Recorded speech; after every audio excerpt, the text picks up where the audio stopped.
I guess a broken clock can be right twice a day. Kaitlan Collins ended up actually having a good interview for once. Let me show you.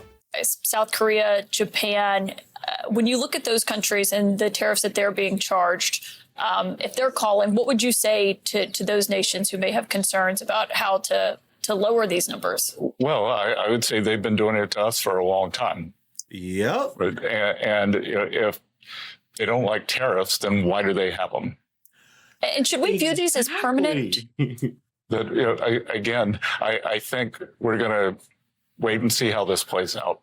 And if countries retaliate, which some have said that they would, some have said they wanted to wait and see, what is the White House's response going to be to those countries? So, Kaitlan, one of the messages that I'd like to get out tonight is everybody sit back, take a deep breath.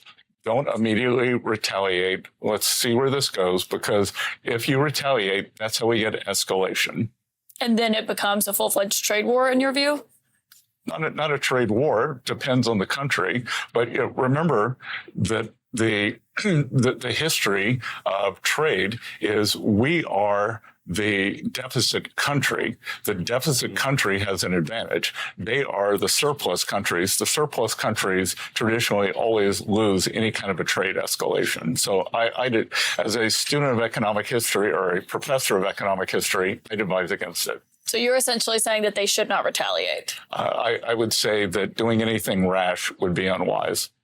And on the 10% of all imports across the board, that's that baseline on all countries. You've said before that that tariffs should be used strategically.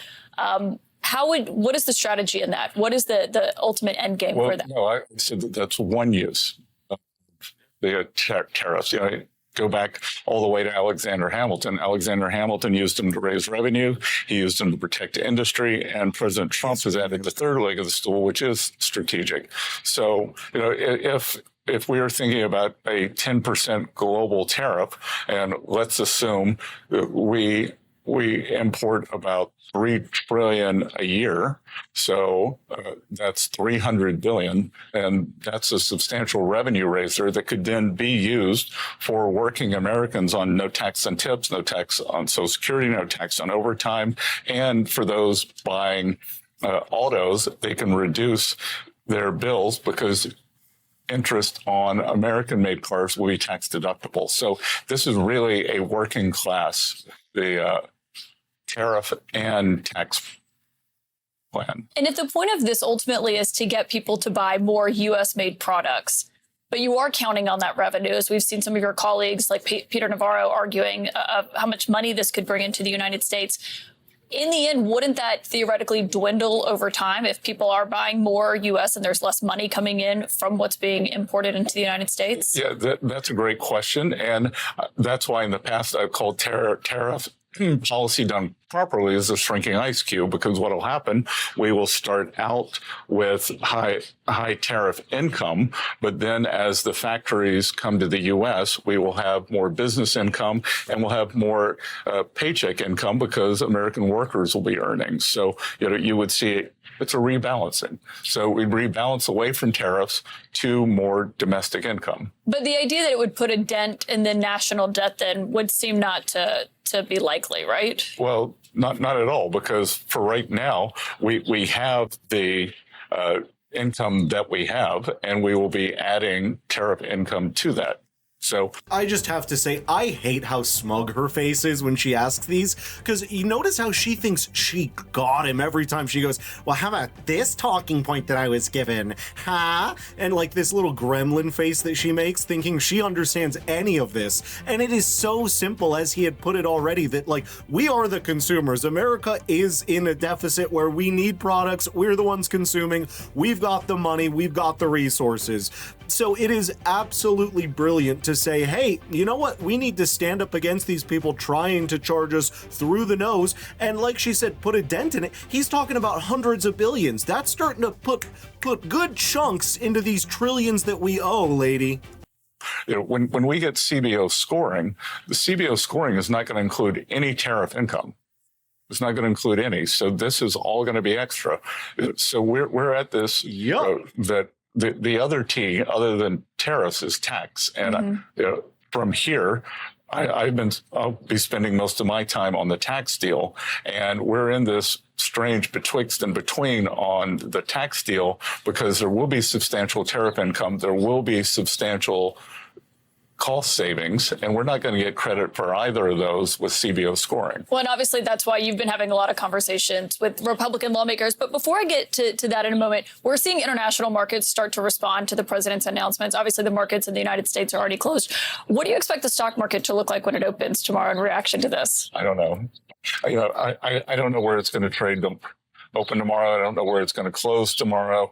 And, I think what's going to be important are the underlying economic fundamentals, because at the end of the day, Warren Buffett says in the short run, the market's a voting machine. In the long run, it's a weighing machine. Well, and that's absolutely brilliant. And someone like Kaitlan here can't understand these kind of things. Again, she keeps thinking she's getting him with these questions, and she's also trying to rile people up, be like, hey, if you're invested in the market, they're going to lose you money. Don't you hate the battle mean Republicans for doing this? Again, then why are all these countries doing the exact same tariffs? We are reciprocating tariffs. We are not, these are reciprocal tariffs, meaning they are doing the same thing to us. We are reciprocating. There needs to be a little bit of hurt before we can get these things solved. That's just how it is. There is going to be again, it's going to be tough to get things back in line because Joe Biden was literally printing more money, like making your dollar less valuable, and she's never going to ask Democrats about, hey, well, with her little rat face, like, hey there, that printing all this money is going to make it less valuable for the Americans. She wants to try to really put it on the Republicans and be like, hey, because you're trying to fix this problem, it's really going to be bad for the Americans. Well, all of our dollars are worth less thanks to your people, lady.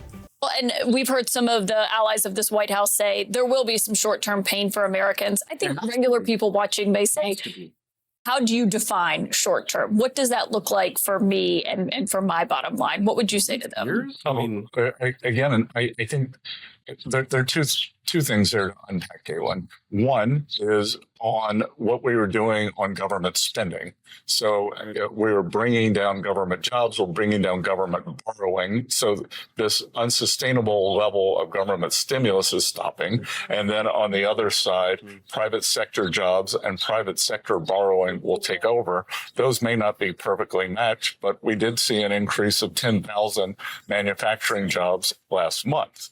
On the other side, when you think about especially for working Americans, could we get a price adjustment due to the tariff? Maybe, maybe not. Walmart CEO seems intent on making China or his suppliers in China eat all the tariffs. So Walmart, biggest retailer in America, 40 million people a week go in there. So, and then on the other side, once the tax bill. Did you know that Walmart is also helping fund the Los Angeles riots going on right now? Allegedly, but there's quite a few ties, just throwing that out there. Gets through, then we will see the decrease for working Americans. So that's why part of what I've been doing up on the Hill is pushing the House, pushing the Senate, and they don't need much pushing because I think the most undertold story in Washington these days is the level of Republican unity. Yeah, well, on that front, and we'll see what Republicans do and how that looks. Obviously, that's the president's ambitious agenda. But on, the argument of short-term pain, long-term gain, which it seems what you're arguing about the long-term, what this will look like, prices will go up for Americans in the short term, right? They could. They don't have to. And that's if they don't have to, you're arguing if businesses do not pass those on to those consumers. And the President Trump's first administration's prices didn't go up, so the businesses don't have to pass them on, or the producers in the other countries can eat the tariffs, and traditionally the dollar adjusts. So it's a very complicated calculus to see where we end up. Yeah, and of course, these are much broader than the ones in the first term. The president was making the argument in the Rose Garden about what economists predicted then and what this looks like now. But on what you mentioned on what the president promised on the campaign trail, whether it comes to no taxes on tips or Social Security, do you envision this in a large way helping pay for that? Because sometimes that's a criticism from critics of this White House saying that he's just using these tariffs to pay for the extension of those tax cuts? Well, for the extension of the tax cuts or the new no tax on tips, no.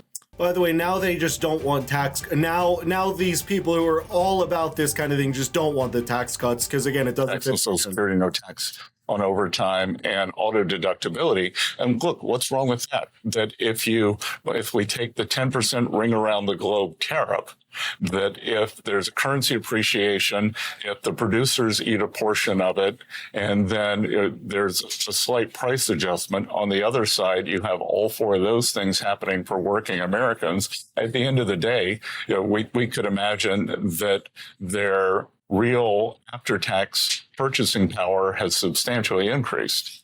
And we'll see what that looks like. But on just this overall, you're coming into this. Some people say, most Americans, I feel pretty good about where the economy was when President Trump took office. We saw the stock market rally. Do you have any concerns that this announcement will put that in jeopardy for Americans? Well, first of all, Kaitlan, I would back up because, I'm on the campaign trail, and for the previous year, I called it the steroid economy. It looks great on the outside. You're kind of big, muscular in this, but on the inside, it's killing your internal organs. And what was happening was we were heading for a financial crisis. We were at 6.7% deficit to GDP, which we've never had when we weren't at war, weren't in recession. And no matter what, we were going to have to put brakes on that. So that as we bring that down, I'm feeling pretty good about averting the crisis and getting to the other side of this. Secretary Bessent, thank you so much for your time. Good to see you. And I think the secretary absolutely nailed it. There are going to be growing pains, but that's how we move forward. And again, these are reciprocal tariffs. If these countries don't want us to reciprocate, then they should work with us on these tariff numbers. Why is it that we're not allowed to have tariffs? But I'd love to know your thoughts here. Please don't forget to like and subscribe. Let me know your thoughts in the comments. Thank you very much for watching, and I'll see you in the next video.